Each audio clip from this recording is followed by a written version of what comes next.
Hey guys, it's Ruben from Dubb, and this is kind of interesting. So we're using StreamYard here, and StreamYard is the live platform that we've chosen to use to kind of broadcast these calls, to do screen shares, and we've developed a little bit of a partnership with them. So first and foremost, if you do want to sign up to StreamYard to have calls like this, then what you do, please go to dubb.com/StreamYard. And then that's going to get you a little bit of a hookup there. Take a look at that link. I'll just go ahead and share that. I have with me on the line here, I have Josh. And Josh is a new friend of mine. He's a Dubb subscriber. And, I'm a fan of Josh. I follow some of his content. I'm not in his target audience, but, I found it really interesting how he's kind of kickstarted his whole video marketing efforts as an attorney, which is something that you don't really see a lot. So I'm kind of psyched at how able and quick he's been to be able to kind of get into the whole video marketing space without a lot of fear whatsoever. So, Josh, I'd love to get your take on some of the things that you're kind of struggling with, some of the things that you want to accomplish. Obviously, we have a nice caption with a lot of bullets here, but I'd love to hear your take on this. Yeah, just a little background. I'm an immigration attorney. I'm based in Los Angeles. I also have an office in Boston. And I am working from home. I'm quarantined. I'm on lockdown, like we all are. And thank God I'm safe and healthy, and my family is as well. And I hope everyone else listening is. But these are really difficult times, and working from home is a new thing for me. And I'm trying to figure out what I can do to get the word out to people and be helpful to them and solve problems for things that people are going through right now. And what I do is immigration law. I help people get green cards, work visas, citizenship, and solve problems like that. So video is an obvious tool. So I created a makeshift office in my house. I had never worked from home. And I created sort of like a recording place where I can shoot videos. I'm trying to create as much video content as possible. When someone asks me a question, I answer in the form of a video, and I share that with them a video. And I try to really, my goal is to be prolific and to create a lot of video content. And when people ask me a question, I answer in the form of a video. That's a great strategy, and there's kind of a specific reason that I love that strategy, which I'll get into. First, I just wanted to mention that Josh's link is right here, actually on the screen. And what I'm also going to do is I'm going to put it in the comments. So if you do know anyone that needs assistance with visas that are stuck in some place for some reason during this very difficult time, have them call Josh because he's your guy. So there's a little endorsement there. Thank you. But the goal really, rather than really marketing my services directly, it's sort of to serve as a resource and to create videos that are incredibly useful to people. Nice. And so, and I'm just wondering, so what I'm wondering is, obviously social media is the place to share content. YouTube, social media, Facebook, LinkedIn, Instagram, etc. And so I had been wondering, I have lots of questions about this. Right now I use a tool called Buffer. And Buffer is one of many social media management tools that make it easier for you to share a single piece of content across a number of platforms.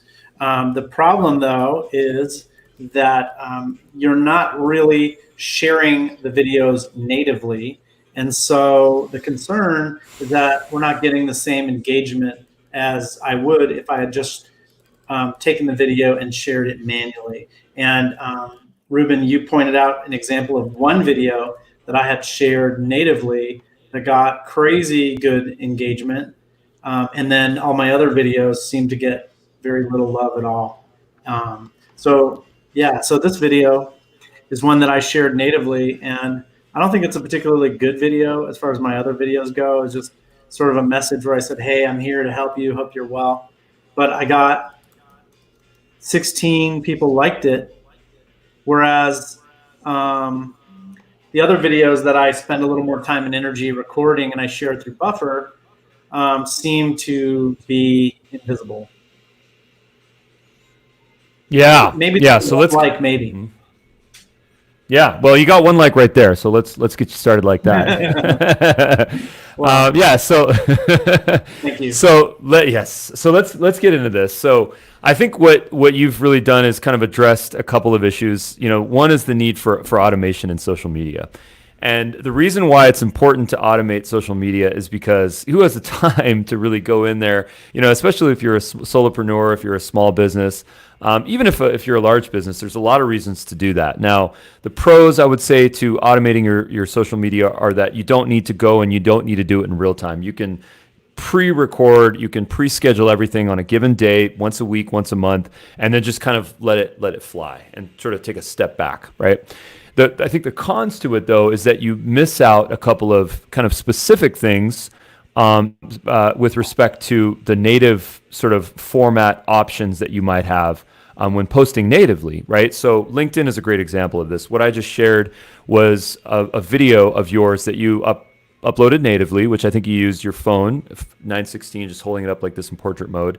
And then the other option is something that you pre-recorded into the Buffer platform and then scheduled to get posted. Now, I think what you experienced there, you are a victim of LinkedIn not really promoting your externally linked content. And the thing that I'm going to say here right now is that the same applies to Dubb, right? So if you create a Dubb video URL, we don't recommend to use that video as a link in a social post. Definitely not on LinkedIn, because you're not going to get as much engagement as you do if it's a native video. So if people are creating screen videos using the Dubb desktop recorder or the Dubb Chrome extension, you can download the MP4 version of whatever that screen recording is, and then you can upload it natively into LinkedIn, into Twitter, into YouTube, wherever you want to upload that. So that's just kind of a best case there to get the most engagement. So, I'm going to just recommend at this point, from a sort of globally right now, that let's just use video in the native formats across all the channels,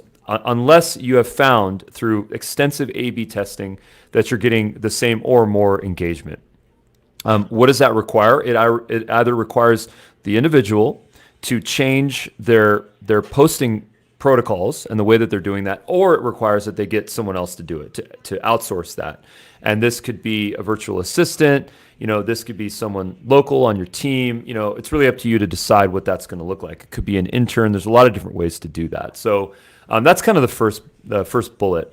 I think the other benefit of going native on each individual channel is that you can sort of embrace the format that's most relevant and that has the most legs, or is just going to get the most engagement and love on the individual platform. So I'll just do a quick blitz on what at least what I've learned through the various platforms. Let's just start with LinkedIn. So what I've learned on LinkedIn is that square videos actually do really well. And I think the reason why square videos do better, one of the reasons, than a 16:9 video is that when people are on their phone, it just takes a little bit more of that screen space so that they don't see the next post that's below your post or our post. They don't see that. It occupies a little bit more height. The same applies to Facebook, actually. So I'm a big proponent of square videos on Twitter, Facebook, LinkedIn, and Instagram. Square videos. For you. Yeah. Do you mean square or do you mean portrait? I mean square. I mean 1:1 ratio videos. Yeah, that's what I recommend. I've read. I don't know, but I've read that on social media, vertical videos, portrait mode videos perform better than landscape videos. And when you think about it, it's logical because people are using their phones, and the phone is the same shape is vertically oriented. So you're seeing a bigger video. And someone I know who went to ClickFunnels, or the ClickFunnels convention, said that all the ClickFunnels people are shooting all their videos horizontally. Yeah, so the distinction here is that it's not the horizontal or the landscape that I'm recommending here. It's actually the square format. So what you're talking about is 9:16, and then landscape is 16:9. But what I'm talking about is actually square videos. Now, the problem with square videos is that it's hard to export them because they don't get exported natively.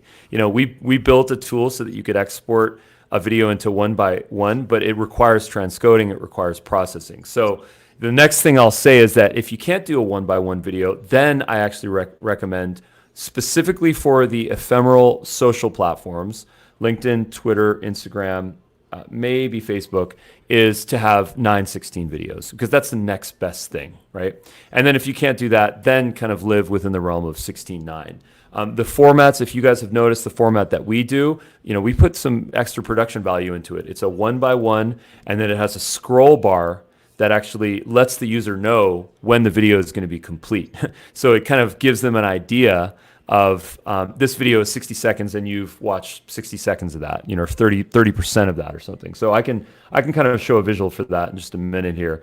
So that's sort of sizing. The next piece that I will bring up is this idea of meme text videos. And I think there's probably better ways to describe what a meme text video is, but the way that I can just describe it right now is that you have a video and then you've got some sort of text that's either on the top or the bottom or both.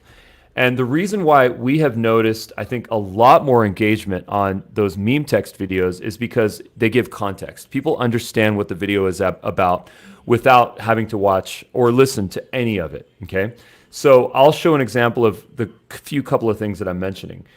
Let's just take a quick moment here to talk about audio, okay? So audio, unless you're on YouTube and actively watching videos, audio is off on pretty much all channels right now, okay? Especially on mobile, right? And the reason why it's off is because there's nothing more annoying than opening up a social network, going down the feed, and then having audio just turn on automatically. Unless you're already in that audio experience, maybe on Facebook Watch or, again, maybe on YouTube, that's going to be just kind of a bad user experience. So through a lot of feedback that I think that social networks received, they've just decided to keep audio off. So this is even more of a reason to put text. First and foremost, actually, it's to put an informative caption. So LinkedIn, I think, has a limit of 1,300 characters. Each social network has its own sort of max description length. It's really important to start there, actually. I want to make that distinction. Start with a very educational, value-first, empathetic, very interesting caption. Put in the time for that. Put in the writing time for that. If you don't have the time to do the writing for that, find a writer to do that. Find a freelancer or a full-time person, whatever works for you. Someone that can build 200 words to 1,000 words for your captions. And then after that, really enjoy, if you can, which requires production value and post-production, is that idea, once again, of a meme text video, okay? And what I'm going to do right now is I'm going to just show an example of my screen of what a meme text video looks like, okay? Now, how do you create a meme text video? Well, there's a way to do it, I think, in LinkedIn, which is okay. You can add a little bit of text on top. I like that. It's a very easy way to do it. But there's also a lot of programs where you can do this. There's InVideo, there's Wave.video. There's a number of these platforms that you can take an MP4 file, upload it into the system, and then add text that kind of looks like this right here. So I'm going to share my screen, and what we're looking at here on my screen is a meme text video. So this is a video that we actually just dropped just very recently, and then this kind of shows this idea of text on top. I'm going to talk about captions in just one moment here, but the audio, as you can notice here, is off, and that's a native thing. So when someone watches this, they can know that it's some crazy guy pushing his kids on the swings and talking from his studio and pretending to be cool, but it's also about Zoom, and it's also got, these captions that are underneath, right? So what I'm trying to say here is without audio, someone can understand what this video is about. And that's critically important here, because otherwise we just look like a talking head. We just look like a talking head, and who knows what we're saying in that video. The end user has no idea. So let's take the time, if possible, to put some text in here. We'll talk about captions in just one moment. Josh, any questions before I jump to captions? No. Okay, so captions, the reason why captions are really important is, once again, is because audio is off, okay? Right now, if I were to put a video on during my normal workflow, I might have 3 different audio streams that are going on, including my kid watching a video right on the sofa in front of me here.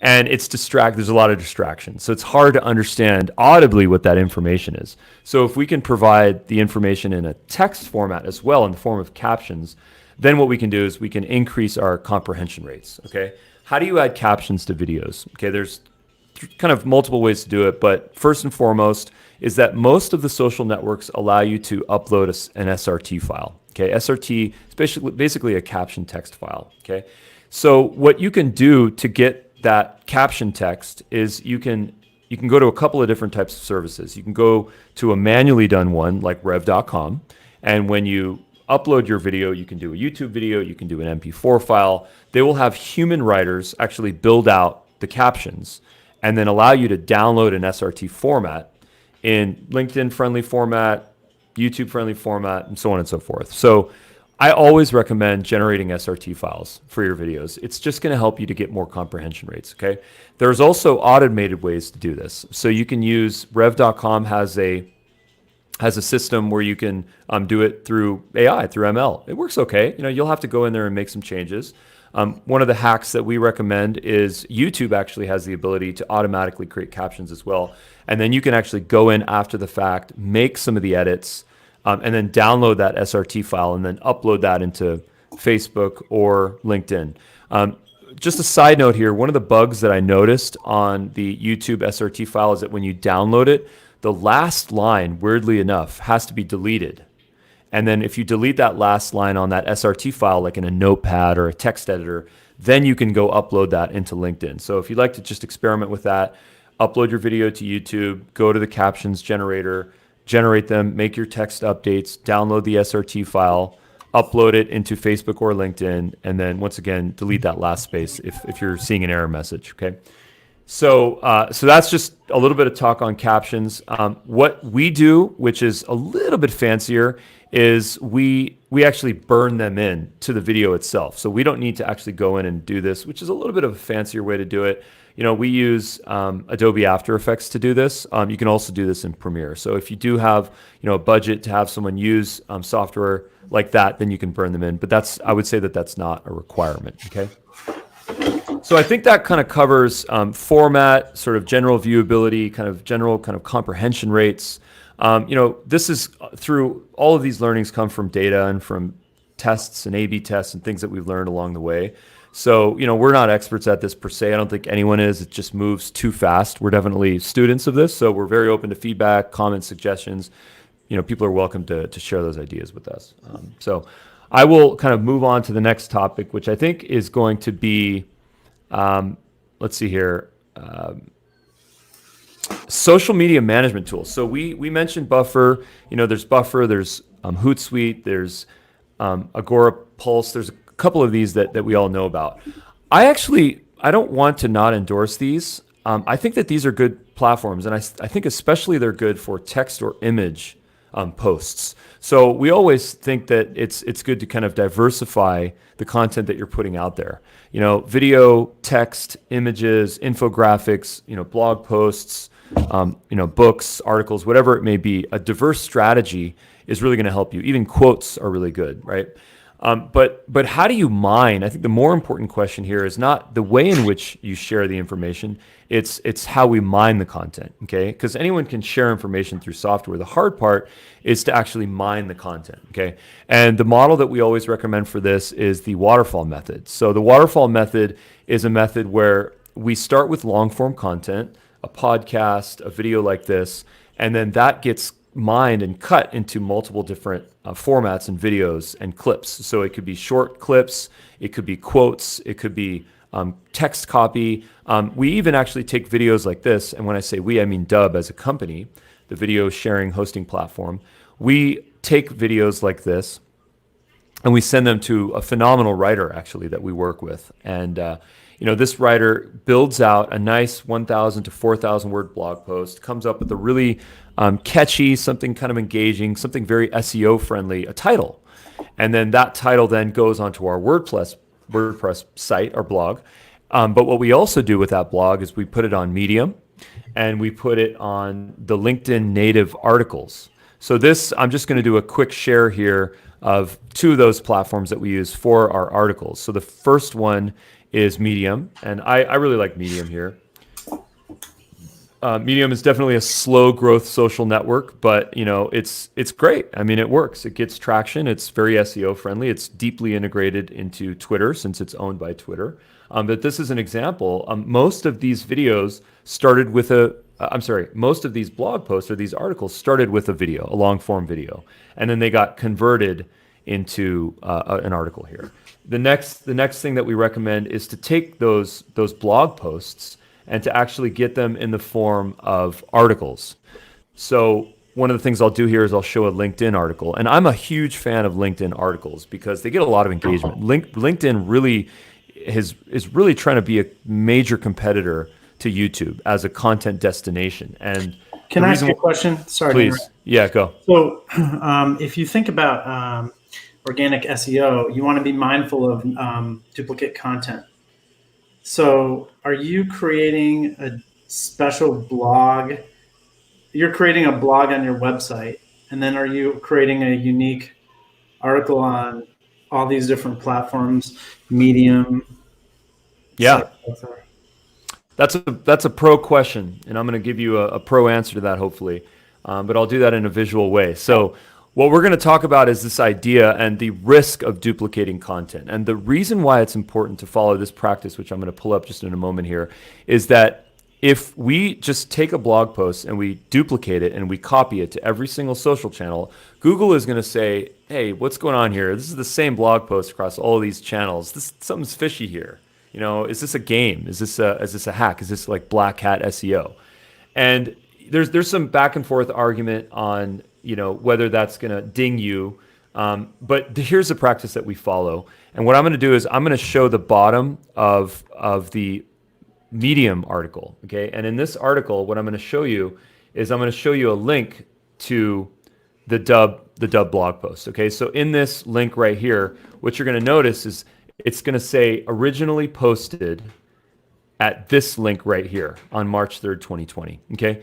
This link right here, what it does is that it's an honesty, it's a transparency link. What it does is that it tells the search engine that this blog post has an origin source, and every duplicated effort of that blog post is from the origin source. Okay. All right. I got my son here. Hey, what's up, Donnie? My piece is here. Oh, okay, cool. Can you get it? Oh yeah, after this call, okay. What? How long is it gonna be? All right, probably like 20 minutes. What? Yeah. Say hi. You're on the internet. Oh my. All right. So what we recommend doing is Is you getting my box? taking the links and then putting the origin source right here. And by doing so, we're just going to be a little bit honest. We're going to be a little bit transparent here. And then as a result, we're not going to get dinged by Google here. So that's just a kind of a best practice that we'll recommend. What does this do? All right, go inside and I'll give you $5. Why do I have to go inside and you give me $5? Because it's $5. It's $5 for free. What? All right, so let's move on here. So the next thing I want to talk about is this idea of how to optimize. So we talked about optimization. We talked about scaling up your post. Okay, so the next topic I want to talk about is, Donnie, I'd love to get your take on this, is this idea of repeated posting. So a lot of people think that you can overpost on social networks. And I think that you possibly can. I mean, what we recommend is to post on all channels as long as the content is very valuable in nature. Can you please go get my box? Yes, I can. Okay. If you give me 2 minutes. We'll wrap this up in 2 minutes. Okay. Alexa, Deal. set the timer for 2 minutes. Alexa, set the timer for 2 minutes.